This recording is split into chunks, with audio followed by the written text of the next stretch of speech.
mashallah, across the oceans and across the seas. Mr. Nawaz Khan. So the speeches have started. It's waiting for someone. In the Church Valley, according to current figures, there's 127 villages.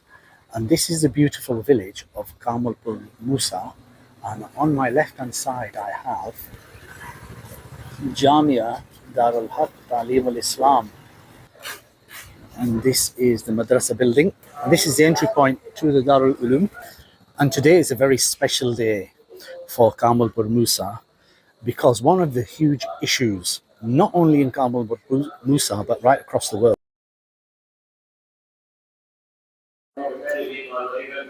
because water is a basic human right. Everybody has a right to water. Water is life. Clean water and issues with water means that each and every year many people lose their lives because of water-based diseases. And even in the Western world, the water that we're drinking is not always particularly clean. So here in Kamalpur Musa, it's a very, very, very special day, because today is the opening of the water filtration plant, which will provide people with clean water. Clean water means sanitation, it means health, it means life can flourish in a beautiful way. So people are gathering, mashallah, speeches are taking place, the numbers are increasing, and you will see Waqf land and Waqf projects, so many in these areas, where people give up their own time, their own wealth, and go out of their way in order to help others. As the speeches are going on, here comes by Nawaz Khan from Bradford in England. That's the water filtration plant in the corner.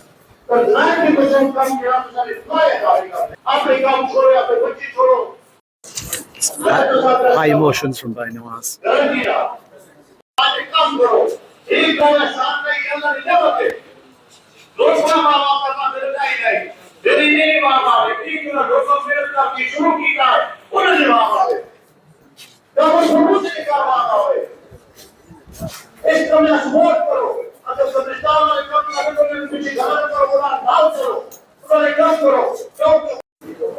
Mashallah, it's time to serve the guests.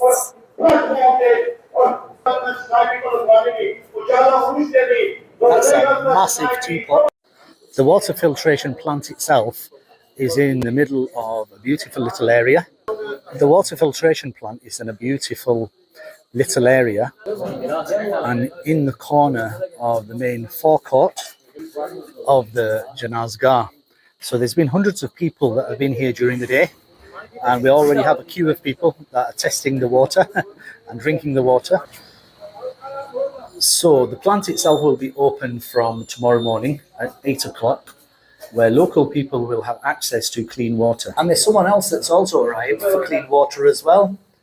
A little gecko. There he is.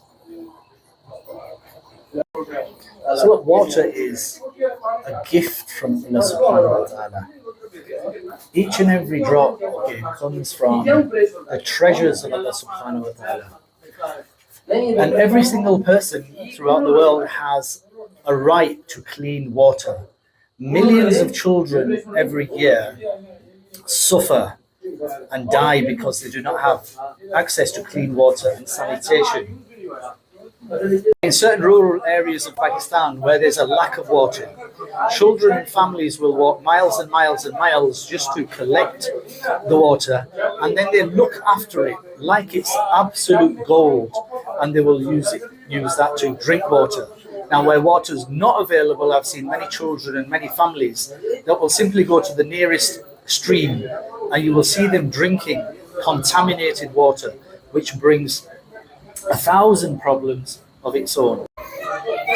Whether you are Henry T. Ford and you invent the vehicle, or whether you are Roger Bannister and you run the first 4-minute mile, yet all the experts will tell you it's impossible to run the 4-minute mile. You cannot breathe quick enough. You will not be able to have the blood pump through your body and pump through your heart. But yet you set out on a project despite all the challenges, because you want to help the whole of mankind. Now, why do I say that? Is that water is a gift from Allah subhanahu wa ta'ala. But yet, in many parts of the world, it's scarce. Millions of children each and every year do not have access to clean water. And unfortunately, they die. It's a basic human right.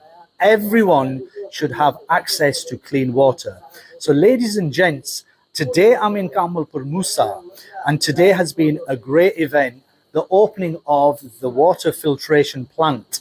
And many people, many ulama, many senior personnel, and some of the people that have been behind this project have spoken today and shared their emotions.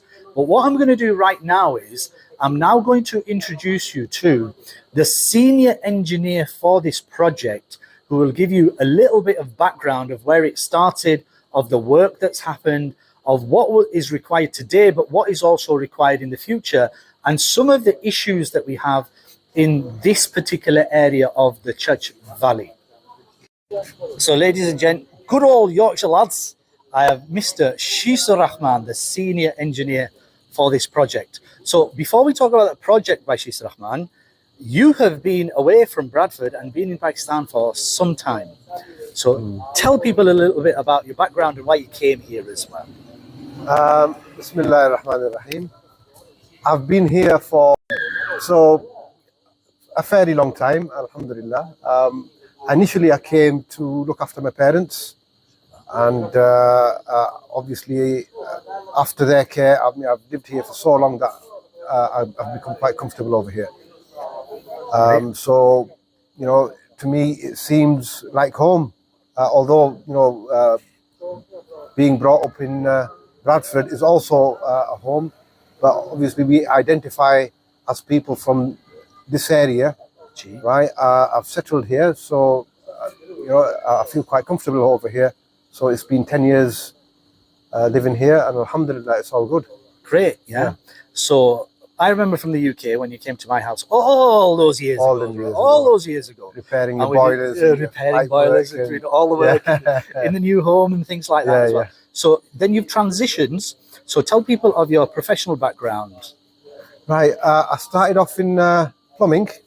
Okay. We're a family of plumbers. I'm sure most people will recognize us. My eldest brother Aziz, my father Rahman al-Ladhi. Ameen. We used to have the shop on Leeds Road, Fazl's second-hand shop. Indeed. Right, so we grew up playing with cookers and gas fires and right. So blowing things up. Yeah, so it comes naturally to us, right? So I'm one of the brothers. Obviously, maybe a lot of people don't recognize me because I've been here for so long. Okay. So my background was in plumbing. We moved on to gas, so I moved on to heating, then electrics. And then Allah blessed me with the duty of looking after my parents. Alhamdulillah. So I shifted over here with my children and the family. So a few years after being here, obviously we're all workaholics. All the brothers are. I was, you know, I was twiddling my fingers for the first few years, and then eventually I set off to work over here. And the first thing I did was I'd done a UK style plumbing, heating, solar power system for someone. Great. And then since then I've never looked back. Alhamdulillah, I've been busy ever since. MashaAllah. And I felt the need to go back to England for work. Okay. And off camera, you were telling me you've set up a company here in Pakistan. So tell people about it. Yeah. Obviously, I do a fair bit of work. Mm-hmm. We need to be registered with the local systems over here in Pakistan. So I've set up a company for water purification systems. Excellent. Which is known as Aquatech Water Purification Systems. And alhamdulillah, in our area, I've done a fair bit of work installing water purification systems. Great, yeah. This being one of them. MashaAllah. So we've talked about it already off camera. Let's talk about water. Yeah. Because obviously this is something that's very, very close to your heart. Mm. And close to the heart of many people, because as I was saying earlier, look, clean water and sanitation is a basic human right. But we have issues with water. Tell people about it. Well, how I became aware was when my father firstly became affected by the water. He was diagnosed with hepatitis C. Okay. Right, this was many years ago. This was maybe 15, 16, maybe even longer years ago. And a few of us brothers, we came, and the first thing we did is we tested our well water in our home, and the results came back, which showed that our water had fecal contamination in it. Goodness gracious! So I mean, it can't get any worse. You know, wow. Fecal contamination should set alarm bells ringing for everyone. Tell the layman what that means. Feces. I mean, and tell people what that means as well. Well, what do they call it in street language? Spell it out for you. Yeah. What do they call it in street language? So it's what we, our waste is ending up in our water. Yeah, the guy on the street would call it shit. Shit, yeah. Right, so that's ending up in our water, and we're just pulling it back up again. We don't have any kind of sewage system. Okay. All the water that is discharged from our houses, whether it's from the toilets, whether it's from the kitchen, whether it's agricultural chemicals, sprays. Cleaning chemicals, you name it. Everything sinks back into the ground, into our ground aquifer, and then we draw it back up. Goodness. Right? I mean, this is what we are putting into the water. But, as a standard worldwide, groundwater is known as raw water. Right? In England, everyone knows, it's common knowledge that we all use rainwater. And they treat the rainwater before everyone receives it in their houses. It's cleaned, it's pressurized, and it's pumped to everywhere, right? Over here, we don't have any such system, so it's like a do-it-yourself. I became aware of the problems with water many years ago, and it took many years, right, to master the process of cleaning the water. Right? I mean, there were processes in place, but it was a long learning curve for me. But in England, it's taken for granted because we don't know. Most of the people don't know all the treatments that go on with the water before it arrives. Over here, and they don't use. Although we have well water in England, ground aquifer, it's not used because that water it has a big mineral content, right? Which is bad for human health, bad for equipment that you're passing the water through. So.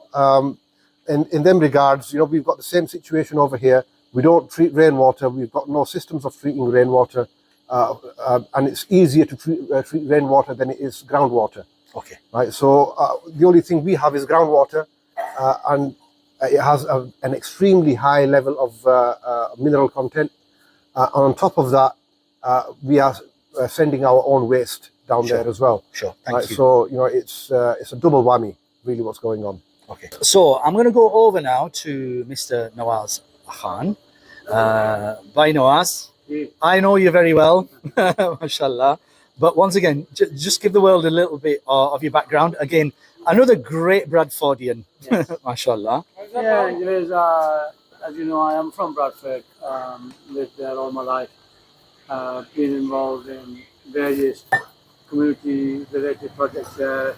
I started off being the secretary of Muslim Association of Bradford, the House Street Masjid, the day centre. Alongside it, then I was a key player. I was secretary of the Atop Community Association, and then I remember involved in Felsham College. So I had this passion for community work, voluntary work, and I linked that in with my professional career. And when I came here in 2020, this filtration plant. I was one of the guys that actually dug the first foundation for it in 2020. Okay, so we're just going to take a little walk around as Nawaz explains it. Okay, so please carry on, sir. So in 2020, like I said, this was being built. Unfortunately, then was like Corona, and at the time, Malik Amin Aslam was the minister who was doing all this. What happened was it was getting built in 2020. I think it got done end of 2020. I went back to UK then, and I came back in 2022, but didn't really find out much about it. I got involved in my own work with my house build and Didn't really know what was going on. I thought it was still operational, but then I found out that it was closed due to some technical problems, and then the one in the Vesa village was the one that was more operational. So I started getting water from there. So I've had that ever since. It was only this year, when I've come now in May, that I found out it was closed. Asked the guys why, and then from there I got in touch with the chef, and he came. He told us what the problem was. Went to we did an appeal to the overseas, especially England, and alhamdulillah, overseas people rose to the occasion, and they flooded me with donations. And I spoke to Shez. He said, "What are you going to do?" And here he is. So you feel so cool. I think that's the reason. The fan, yeah. You were sweating outside. Yeah. It looks like very much like a nuclear power station, which I'm sure it's not. No. So tell people what's going on in here. Right, okay. This is a 7-stage water purification system. Each stage treats the water in a different way. Right, do you want me to start from the beginning? G-Bike, over to you. This is known as a 7-stage RO or reverse osmosis.